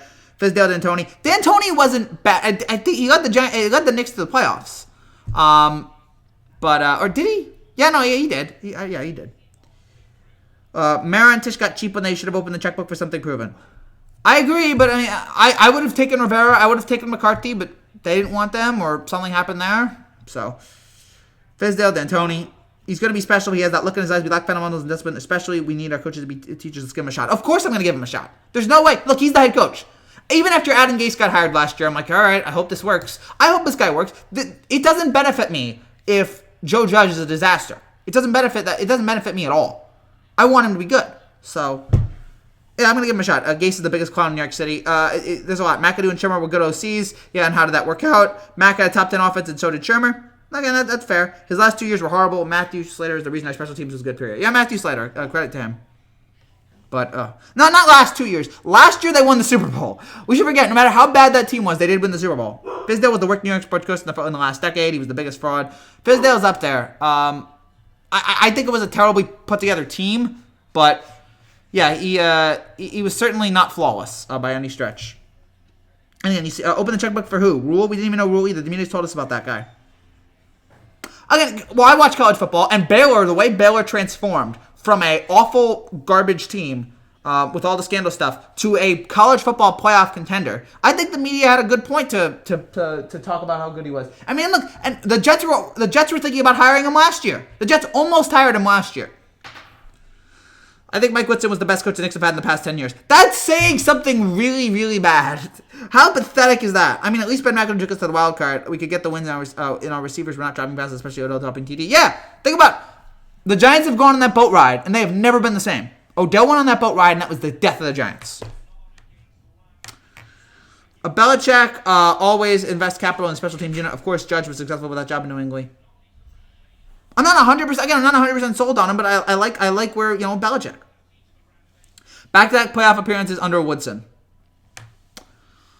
That's right. 12, 13. And remember, 2013, the goal was conference finals. They lose to Indiana. Carmelo gets blocked by Roy Hibbert. I'll never get over that. Carmelo getting blocked by Roy Hibbert, who flamed out of the league. So that was awful. And then the next year, it's like, all right, this team's going to be back. They're going to make another playoff run. Here they go. They have a terrible year. They lose to the Lakers by 50 in one game, if I remember correctly. Phil got hired, and that was basically the end. And then he brought his own guy, and that was a disaster. Phil was awful, too. Giants are too cheap to get somebody good. I feel like the Mets are more that style. But the new Mets will not be cheap. The new Mets are going to have the most expensive owner in sports. So the new owner's going to be good. But yeah, all right, maybe. I have to say Joe Judge sounds really intelligent. I agree. Baylor played horrible defense. We were already bad defensively. Oh, that's a problem. That's a problem. Rivers, McCarthy, and McDaniels were the right hires. There was something worth buying there. McDaniels didn't get hired. Oh, in terms of I would have taken Rivers, McCarthy. I would have given Josh McDaniels another chance. I know he was terrible with Denver. I know he bailed on the Colts, but you look at this guy's pedigree. Look what he did in New England at the Super Bowls he won. I would have given him another chance. I would have thought about it. The idiotic boat ride, legendary team. The iconic boat, yeah, that was, oh boy. I remember when I saw that boat picture, I remember thinking, if the Giants lose this game, we're never going to forget this. That's going to become the iconic image. And sure enough, 3 years later, never forgot it. Never forget. New York Giants is free agency have most cap space in team history. All right, spend. Go out and get some talent. Get some talent to help out this team. Get some talent to help these guys out. Get some talent. Get some offensive line protection. Get some guys on defense. We'll see. Oh, boy. Who do I think is going to be better next year? I was thinking, who's going to be better next year, Jets or the Giants? Jets had a good second half. But the Giants, oh gosh, it's going to be tough. I don't think either team's making the playoffs. I think the Giants will improve because I don't think they can get much worse. I'm not ready to say the Jets are going to improve because every year you think, whatever you think the Jets are going to do, expect the opposite. I've always believed that. So, yeah, I'm not willing right now. I'm not willing to say this is going to be great, this is going to be a disaster. I got to see how this all is, but goodness. Right now, I'm very, very nervous about this whole shebang. We got to the playoffs and won the Super Bowl off the legs of our running backs, McCall, Burkhead, and White. That's right. And Gronk. Edelman was great in that Super Bowl. Brady led them down the field in that last game. And look, the Patriots were terrible that year, or terrible by their standards. But they won. They were great against the Chargers. They had an offensive explosion against the Chargers. They held on against the Chiefs. They beat the Rams in a really bad Super Bowl. Oh, gosh, I hope the Super Bowl is better. Judge had done nothing. McDaniels took a massive offensive line to a 12-4 record. Judge had done nothing. Again, your complaints about Judge are fair. I'm not going to sit here and say, again, this guy's going to be, I know he's going to be a great coach. Today, I'm much more of a believer in him than I was yesterday. But in terms of, I want to give him a chance. I want to see what this guy can do. I want to believe that he has learned under Belichick and Saban to put together his own what's the word? His own coaching expertise, his own way. The thing is, I don't know if Jones can be an elite quarterback and take us to the playoffs. He's got the potential. He's got the potential to do it, but can he do it? Like Jay Cutler had all the potential in the world, and where did it lead to? One NFC Championship game, and then he flamed out after that. This guy's a good leader. Got me pumped just from watching the press conference. Oh, I agree. Again, he got me pumped. Like from minute one, I'm like, all right, I'm ready for this. So yeah, I like Jones. I like him. Look, I hated him when the Giants drafted him. Actually, it's funny. The night that Jones got drafted, I did a reaction to it where I screamed and yelled, "This is the worst pick the Giants have ever made. This is awful, terrible. The Giants should be ashamed of themselves." And my mic was turned off, so I had to delete the video. So, I mean, I'm very happy that I did that because I would have turned out to be really embarrassed if the Giants, if this guy ends up being, a good quarterback that leads us to a Super Bowl. I'm going to feel really embarrassed. At the time, I hated the decision. Now I'm like, all right, I can see where this goes. Can Jones be an elite quarterback? I believe so. Will he is the question. There's a difference between can you and will you. Okay, it's clear Ryan Leaf could not take you to a Super Bowl, but this guy can. Jones absolutely can. The question is, can he put it all together? Can he stop making mistakes? Judge is going to deliver nothing short of shock and awe. New World Order is coming to the NY. The NWO! I don't know that much about wrestling. I've learned a little bit more about wrestling lately, but I'm still not sold out. But yeah, I know about the NWO. Hulk Hogan and a few other people. So, yeah, oh boy. Again, I like this. Again, I like his demeanor. I like his attitude. Oh gosh, my dog again. I let me just always say I did not want the dog, but she's here and whatever. So this again, I'm feeling better. I'm feeling all right about this, Iron. I'm feeling all right about it as of this moment, but I gotta see where this all goes. So, oh boy, let's hope this works, because I can't take another bad Giants here. I mean, ever since that Super Bowl, it has just been. Think about it. Think about since that great Giants Super Bowl win back in 2012. The two New York teams have combined for one playoff appearance. That was the last time a New York team won a championship. Was the Giants Super Bowl. That was the last time. It was 8 years ago. It was 8 years ago. Obama was in his first term. That's how long ago it was. Okay, you're thinking, oh, Frankie, whatever, 18. When you have nine teams and you go 8 years without winning a title, how do you do that? And you got all this media and all this market. Come on. You gotta be better than this. Come on. Oh boy. So, hopefully the Yankees can win the title. I really believe the Yankees are gonna win the title this year. Add Garrett Cole. I feel like that's gonna be a really good. Boston sports is killing us. Yeah. I don't hate the Patriots. Actually, the only team I hate from Boston is the Red Sox. That's the only thing. I don't really hate the Patriots. I actually admire the Patriots. Although I was in a hotel room last week with a bunch of I was in a hotel lobby last week watching Titans Patriots, and there were a lot of people that were very happy that the Patriots lost. And I couldn't help it. I didn't really feel this way, but oh gosh, be quiet. I didn't really feel this way, but when the Patriots lost, I went out of the room. I knew I played to the crowd a little bit. I said, "Ding dong, the witch is dead." Sorry, Natasha. I know you're a Patriots fan, but I couldn't help myself. I couldn't help it. I honestly don't know if the witch is dead, but we'll see. I think this is the worst. This is the worst. What's the word?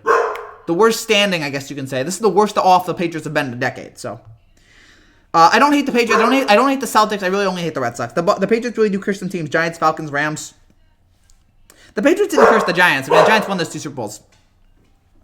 The Falcons, yeah, they haven't been the same since. The Rams, I mean, what a terrible year they had. So, okay, Natasha's smiling. Okay, fine, good. I couldn't help it. I was surrounded by a bunch of Patriot haters, and I was just like, all right, I'll play to the crowd a little bit. If you're an entertainer, you have to play to the crowd sometimes. And so, but yeah, they were all very excited. And again, I get it, but I don't want to 100% rule them out. Why do you voice crack so much, Frankie? You're really 15 years old. I don't know what you're talking about. My voice cracks. I don't know what you're talking about there. No, yeah, I'm always 15 years old. I am always 15. I scream a lot. I scream like a girl sometimes. I haven't fully gone through puberty yet. It's okay. It's just what it is. Again, I'm not perfect. I have many flaws, and one of them is a constant voice cracking. I am not Louis Armstrong or Louis Anderson, whoever the heck it was, who had that very deep voice. I see trees of green. I'm not that. So this show's going all over the place. Going almost 2 hours at this point. Ah, gosh. Any more questions here, guys? Anything else? Any other comments? Again, you guys seem to be enjoying this, so absolutely, we'll keep going for a little bit while here as we talk again about this great day potentially in Giants history. Hopefully, this will either be a great day or this will be like one of those days you look back on and you just go, "What were we thinking?" Like the day Mark Sanchez got drafted, bad day in Jets history. The day McAdoo and Shermer were hired, bad days in Giants history. Maybe this will end up turning out to be an all-time great day for the New York Giants. But we're gonna have to wait and see with this team. We're gonna have to wait and see how this team plays. I don't want them to get into the Super Bowl next year. Or I'm sorry, that's not what I'm hoping for. Or it's not what I'm not like disappointed next year if they don't get the Super Bowl. I just want to see some development. I want to see some development with the Giants. I want to see them get something out of Saquon before he's past his prime. his prime. I mean, look, he's a running back. He's already on year 3 coming up, and we know that running backs don't have the longest longevity. So I'm hopeful he can end up being great. But oh gosh, again, right now I'm really worried about where he's going to be in terms of where what's his name? Saquon's going to be in the next few years. Because again, he's running out of time, I feel like. NFC East will be so competitive. Great coaches in the division now. Well, you have a Super Bowl champion, Doug Peterson. I'm not willing to say that yet about the Giants. A really good coach in the Redskins with Ron Rivera. 2-time coach of the year. Went to the Super Bowl. And Mike McCarthy's won a Super Bowl. So you have 2 Super Bowl champions in that. Does any other division have that? No, I'm sorry. The AFC North does. I'm trying to think. The AFC East has a Super Bowl champion. The AFC North has 2. AFC South... Not the Texans, not the Colts, not the Joe. All right, it looks like nothing there. The AFC West, no, I don't think so either. Maybe Andy Reid does this year. Oh, wait, I'm sorry. Wait, the AFC North has 3. Wait, no, Ravens, Steelers. No, yeah, okay. I was thinking Bengals and Ravens. No. So the AFC West doesn't have any. The NFC East now has 2. NFC North, I don't think they have any either. I'm doing this off the top of my head. NFC South has 1, I know, and the NFC West, I don't think has any either. So I'm not sure how many there are right now. But yeah, it looks like the leader is 2. There's only 2 divisions, I believe, that every team there has won a Super Bowl. Or no, I think it's only 1. I think it's the NFC East. There might be another. The AFC East hasn't. The AFC North. No, the Bengals haven't won a Super Bowl. Texans, AFC. I feel like there's another division where every team there has won a Super Bowl. I think it's just the NFC East, but maybe I'm wrong. AFC West, the Chargers haven't won it. And the NFC East, everybody's won it. And the NFC North, the Lions haven't won it. The Bucks haven't won it. No, the Bucks have won it, I'm sorry. The Falcons haven't won it. And then the NFC West, the Cardinals haven't won it. So yeah, it's just the NFC East. Shut that dog up. Sorry about that, guys. She's I don't know, she's looking at something right now. Maybe there's somebody at the front, and she's just like really curious. McCarthy is so trash. The guy can only get 1 Super Bowl out of Rodgers. What are you gonna do with Dak? Look, I think McCarthy is a good coach. He's not a great coach. I mean, look, I don't think Cowboys fans should be angry that they got him because he's a Super Bowl champion. But I've been saying this. How often is it that a guy wins a Super Bowl and all of us say, he's a fine coach, he's whatever. Again, how many coaches are like that? But again, he only got 1 Super Bowl out of Rodgers. The best year he ever had, they got knocked out in the divisional round. So you wonder, again, is this guy for real? Is he a legit coach? Can he really, can he coach offense? How is he with clock management? They're gonna be questions about McCarthy, and again, they're all fair.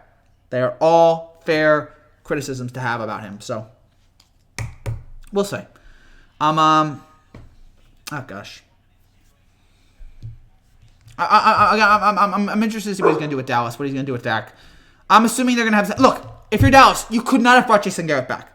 Jerry Jones finally realized what we all realized 8 years ago, which is that Jason Garrett's not a good coach. Finally gets rid of him. We'll see what McCarthy. I'll never understand the Jerry Jones love of Jason Garrett. I don't know why. I never get it. Like with the Bengals and Marvin Lewis, I never get why people love something so mediocre. I'll never get that. Wouldn't you want to love greatness? Why would you love mediocrity? People are weird. That's the other thing I understand. People are weird. And this is another example of people being really, really weird with all this. Whew. Gosh. Oh, man. What is she doing? If you guys have any more questions, again, please let me know. Or we'll wrap things up. So, again, no word right now on Joe Judge's contract. Thank you to Jonathan and Drew who have subscribed during this live stream. So thank you guys again for that. Again, I totally understand why Dave Gettleman signed this guy. I totally get it. Also, Mississippi State hires Mike Leach to be their next head coach. That's going to be... Think about that. Mike Leach and Lane Kiffin. That's going to be the game of the year. Jerry probably... No, I don't think that's it. I think Jerry Jones is married. It doesn't matter. I just don't understand the love for this guy. He's very blah. And all he does, it's 10 years of... Every game. Someone should told him, hey, dude, stop with the clapping. It's annoying. 10 years of just non-stop clapping. I don't get it. Like the thing, I didn't understand why Ben McAdoo always kept the coaching thing the coaching play sheet really close to his face. There's some quirks that I just don't get. Like, why are you the way you are? People, again, that's what I've learned in life. People are bizarre. And, oh gosh.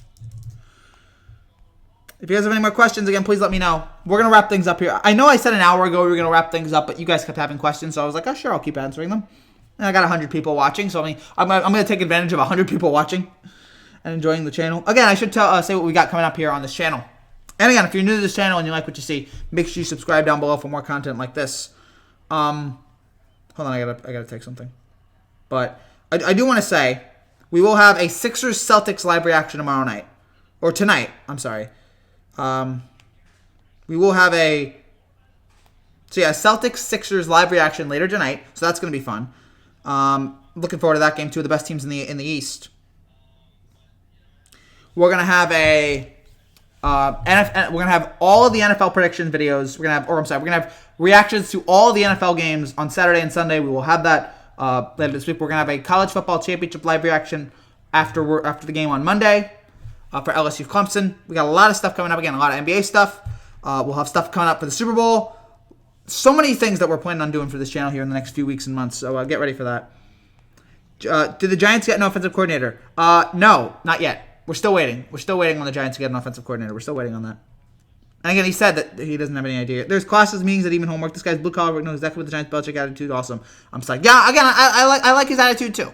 I don't think anybody should sit there and go, oh yeah, this is, look. You can question the hire, but like that attitude, that attitude is awesome to have. He might be clapping on your sidelines. Oh gosh, I hate that. Oh man, we just did a slant on 3rd and 10. We only gained 1 yard. The offense is coming off the field. Yeah, great job, guys. Great job. Just shut up. It's so annoying. It works when you're winning. When you're losing, it's obnoxious. Everything is more obnoxious when you're losing. Whatever character trait you have is more obnoxious when you're losing. Belichick is a jerk with the media. Yes. But he's won. That's why he gets away with it. When he's a jerk. How about that incident early in the year? Belichick did this rude thing to Dana Jacobson of CBS Sports. He was very rude to her. And it's completely forgotten about. Why? Because Belichick's the GOAT. And he's able to get away with stuff. Okay? There are coaches that are able to get away with stuff because of their greatness. Belichick is one of the few. Saban is one of the few. There's some coaches that aren't, like Ben McAdoo, like Pat Shermer, like Jason Garrett, even though I don't think Jason Garrett was a jerk. He was just obnoxious, this clapping. So, and I'm telling you folks, you're able to get away with stuff when you win. When you win, there's a lot of goodwill that you're able to build up. But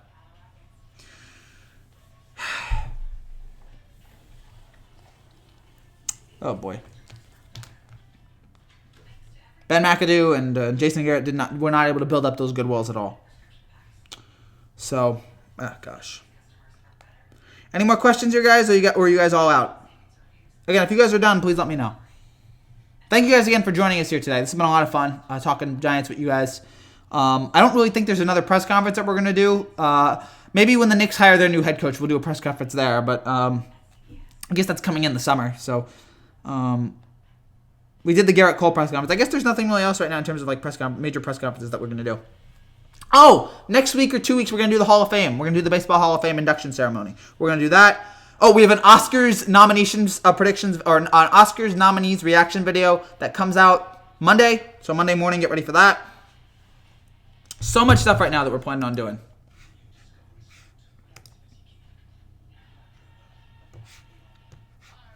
All right, whatever.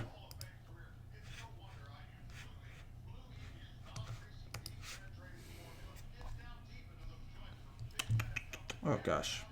If you guys have nothing else, then we'll wrap things up here. If you guys are done, we'll wrap things up. I do want to say, this was a good day. Right now, this was a good day for Giants fans. This might end up being terrible. This might end up being poor. But that press conference, he came out of the gate firing. He came out of the gate saying, look at me. I'm the best. Look at me. Look at what we're going to do. We're gonna tough, ground and pound, punch in the mouth. That's the kind of attitude that New Yorkers love. It's the kind of attitude that New Yorkers love. Who would have thought that the kindergarten coach would end up being somebody that we all like as of right now? So I'm very interested to see where the Giants are going to go from here. I'm very interested to see what is going to happen. I'm very curious to see what kind of coach he's going to become. I'm assuming he's going to be a ground and pound, run the ball kind of coach. So we will see. But again, right now I can't hate this hiring at all. Right now I can't hate this at all. So, and before we get going here, again, unless you guys have any final questions, unless you guys have any final comments, I do want to get something here. I do want to get one last thing. I don't know if I can do it. I don't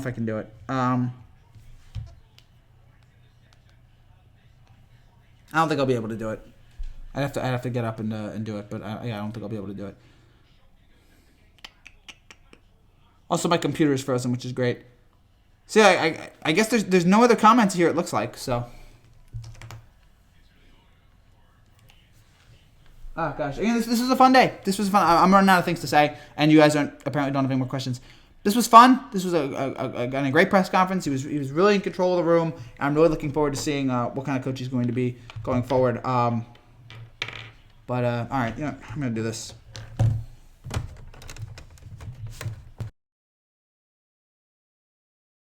We're going completely off script right now. I have no plan on what we're doing, but I do want to just get one quick little thing here before we get going. I usually pull this shirt out. I hope it's here. Oh, yes. It's here. So. Oh, gosh, I broke that. That's not great. Thank you guys again for joining us here. Make sure you subscribe for more, but I do want to say. Wait, just pull this up.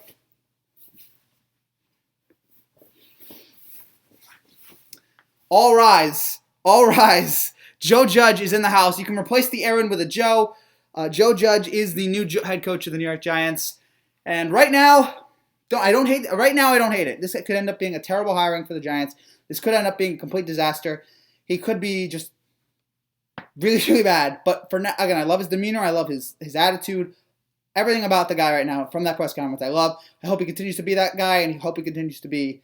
I hope he's a great coach. That's really all I gotta say. So I've been talking for an hour and 45 minutes. I'm really tired. I gotta wrap things up. Thank you guys. All rise. The judge overrules. Joe Judge, the new head coach of the Giants. Thank you guys so much for watching. I'll see you guys later tonight for Sixers Celtics. Thank you all for joining in the live chat. Take care. God bless. I'll see you guys later tonight. Let's go, Joe Judge.